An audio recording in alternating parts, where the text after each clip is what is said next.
নমস্কার বন্ধুরা, তাতাই মা বাবা ব্লগে আপনাদের সকলকে স্বাগত। আমি আজ আপনাদের সাথে শেয়ার করব পাঁঠার মাংসের চর্বির বড়া। আর সেজন্য আমি চর্বিগুলোকে ছোট ছোট করে টুকরো করে কেটে নিয়েছি। চর্বিগুলোর উপর আমি দিয়ে দিয়েছি পেঁয়াজ কুচি, দিয়ে দিচ্ছি সামান্য চালের গুঁড়ো, দিয়ে দিচ্ছি ময়দা। এখানে আমি চালের গুঁড়োর চেয়ে ময়দার পরিমাণটা একটু বেশিই দিয়েছি। আদা রসুন লঙ্কার পেস্ট আমি এখানে দিয়ে দিলাম, সাথে দিয়ে দিচ্ছি হলুদের গুঁড়ো আর স্বাদ অনুসারে নুন।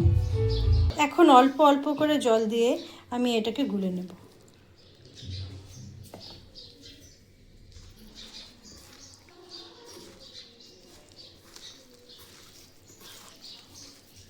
চর্বিটাকে আমি সব কিছু দিয়ে খুব ভালো মতন মেখে নিয়েছি।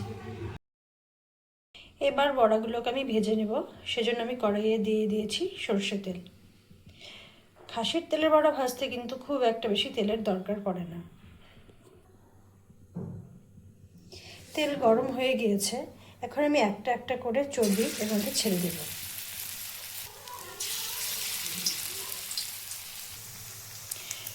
কয়েকটা চর্বি আমি এইভাবে ছেড়ে দিলাম তেলের মধ্যে। এখন আমি আঁচটাকে একেবারে কমিয়ে নিয়েছি, আর এইভাবেই আমি দুটো পাশ খুব ভালো মতন ভেজে নেব। এক পাশ আমার মোটামুটি ভাজা হয়ে গেছে, এখন আমি পাশ উল্টে দিচ্ছি। একই রকমভাবে এই পাশটাও ভেজে দেব।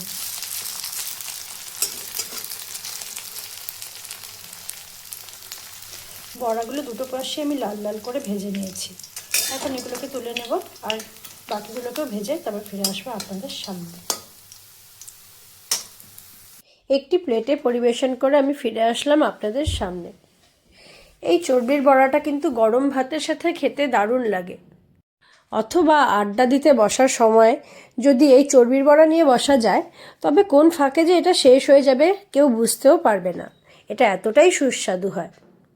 তাহলে বন্ধুরা, আমার আজকের এই রেসিপিটি আপনাদের কেমন লাগলো তা অবশ্যই আমাকে কমেন্ট করে জানাবেন।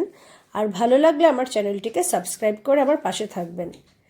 আমার আজকের ভিডিওটি আমি এখানেই শেষ করছি। ধন্যবাদ।